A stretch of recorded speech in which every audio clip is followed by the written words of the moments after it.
Selamat pagi semuanya. Perkenalkan, nama saya Elvin dengan nomor NIM 244 000 8701 dari Prodi Business Creation.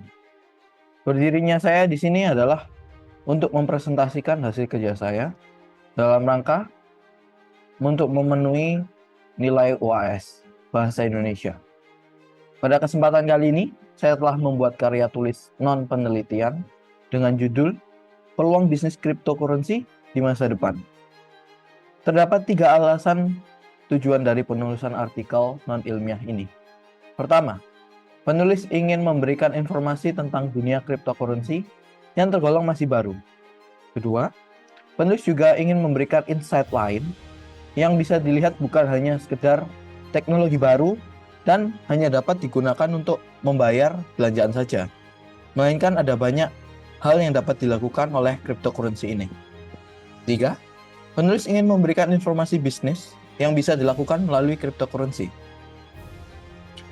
Perkembangan terhitung saat ini ada sekitar 7,2 masyarakat Indonesia yang sudah memiliki dan memperjualbelikan koin kripto. Perkembangan ini dinilai tumbuh sangat signifikan. Alasannya, jika dibandingkan dengan tahun sebelumnya, angka ini naik sebesar lebih dari 80%. Hanya sekitar 4 juta orang saja. Dengan jumlah sebanyak ini, Indonesia berada di peringkat 30 besar dunia.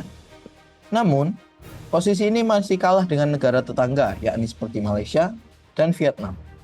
Meskipun begitu, ini sudah menjadi salah satu langkah yang sangat baik untuk Indonesia bisa mengadopsi teknologi baru ini dengan antusias yang sebanyak itu. Pemanfaatan salah satu cryptocurrency adalah sebagai alat pembayaran. Meskipun terlihat tidak ada bedanya dengan alat pembayaran yang menggunakan uang digital biasa, tetapi ada beberapa kelebihan lain yang tidak dimiliki oleh uang digital lain. Yang paling mencolok adalah pada fitur kriptografinya. Menggunakan konsep teknologi lama, tetapi diaplikasikan untuk fungsi keamanan. Jika melakukan pembayaran menggunakan kripto ini, identitas kita akan sepenuhnya tersembunyi. Tidak akan ada orang lain yang tahu, jadi anonimitas kita tetap terjaga. Fungsinya adalah untuk keamanan privasi yang lebih dalam. Bahkan bank atau pemerintah tidak bisa mengetahui identitas kita. Dalam catatan, pengguna mendaftar menggunakan decentralized exchange, yaitu exchange yang tidak memerlukan identitas apapun untuk membuka sebuah rekening. Hanya alamat email dan password yang perlu diingat. Salah satu peluang bisnis yang bisa kita lakukan adalah dengan berpartisipasi menyediakan liquidity atau likuiditas.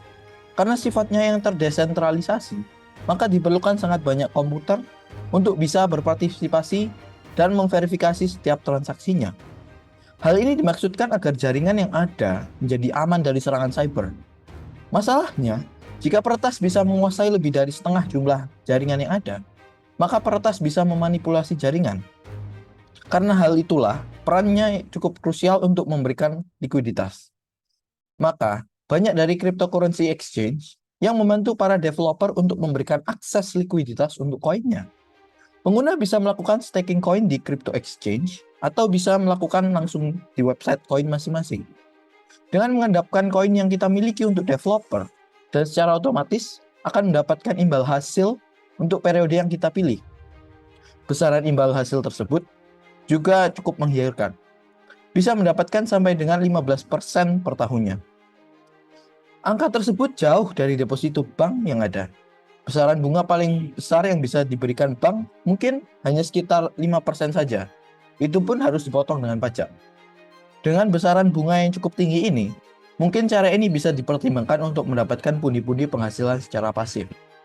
Untuk sistem dari kriptografi ini sebenarnya bisa memiliki manfaat yang lebih luas lagi pada masa depan. Pada masa itu juga akan ada peluang bisnis lainnya di dunia ini. Dalam setiap sejarah akan tercipta teknologi baru. Hal itu dikarenakan karena bentuknya yang masih baru, akan ada sedikit orang yang kurang percaya dan kurang optimis akan teknologi baru ini.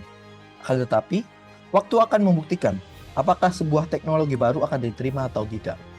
Sama seperti internet pada saat awal berdiri, banyak yang merasa skeptis dan tidak percaya itu adalah bagian dari masa depan. Bagaimana dengan kripto? Saya Elvin, terima kasih telah mendengarkan presentasi kali ini. Semoga bermanfaat untuk kalian semua. Terima kasih.